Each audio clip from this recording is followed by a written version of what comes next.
Welcome to the first Fast Track commentary since 2022.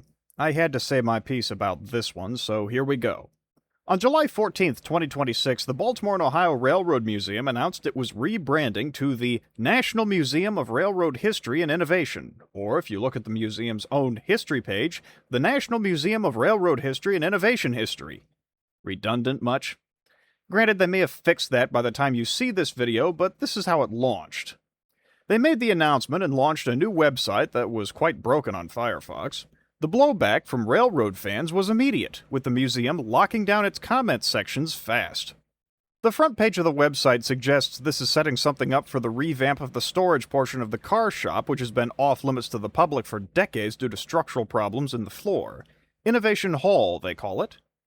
My first question is, why? Innovation Hall at the B&O Railroad Museum sounds fine to me. As an event space, it would put the museum's own name in the public eye more and doesn't wipe out a brand that has stood for 7 decades. I've heard some people say that B&O Railroad means nothing to the wider world anymore, but holy cats, if you've ever played Monopoly, you know it existed. A man named Eric Hendrickson identified himself as a member of the museum board and posted a lengthy personal statement into a rail preservation Facebook group called Ahead of the Torch, in which he suggested the museum was facing fundraising issues because of the B&O name. A flurry of comments were left expressing doubt on that point. Many people objected to the name change with personal stories of relatives who worked for the B&O Railroad and how they felt it was an erasure of that history just before the 200th anniversary of the founding of the railroad in 2027. Of those voicing their displeasure, Mr. Hendrickson made a blanket accusation of whining and demanded to know when the people who didn't like the change last visited or donated to the museum. For the record, the background footage you see was shot between 2013 and 2015, and I have been to the museum many times since. I guess that gives me license to comment, at least according to Mr. Hendrickson. I've included a screenshot of his entire post scrolling through this video if you wish to read it yourself, but it leaves me with a bad impression. If people are unhappy about something and you cannot clearly state your reasoning for it, better to say nothing than to publicly imply those voicing concerns are ignorant and unhelpful. Unique characters on museum boards aside, the hardest part of running a museum like this is making the history accessible, having people leave understanding more about the equipment they saw beyond old train. It's a difficult task to entice people to come and pay money to walk around a building full of old railroad equipment in the first place. Families with young children are a large portion of museum patronage, and the bulk of families who show up only do it so the kiddos can see lots of trains. The trick is interpreting to the average person. You can have interpretive signs or video screens, but I find that still leaves things lacking. I still wrestle with this question myself from time to time, but that's a topic for another day. Whatever they have planned, I hope it is going to revitalize the place to the extent that it makes abandoning 70 years of its own history worthwhile. I do not see a viable path to that point, however.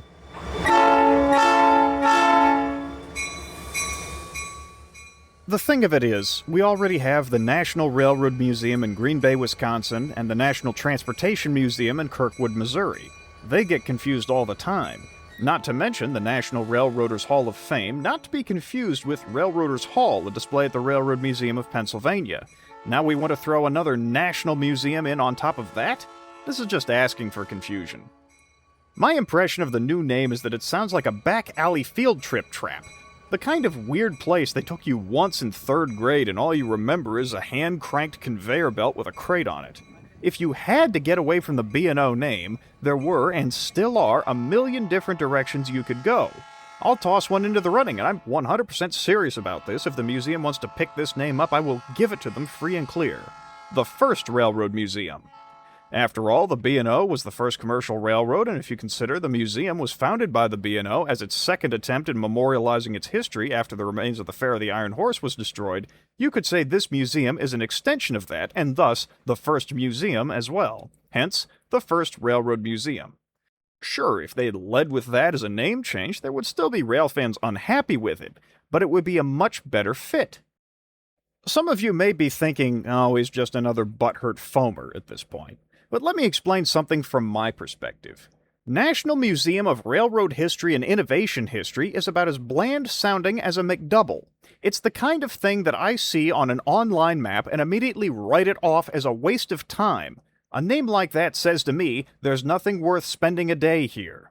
I immediately envision a place full of boards, signs, and photos, but few, if any, tangible artifacts.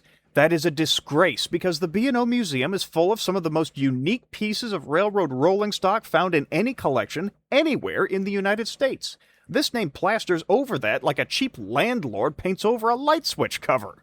I know I'm leaning on the museum pretty hard here, but rest assured I do so because I care, and because the general reaction of the museum and its leadership gives me the impression that they are actively trying not to listen at all right now. I want to see every museum succeed, and because that is my goal, I'm calling this out as the misstep I believe it to be. Could things change? Perhaps. But from the whole picture I can see right now, this makes no sense.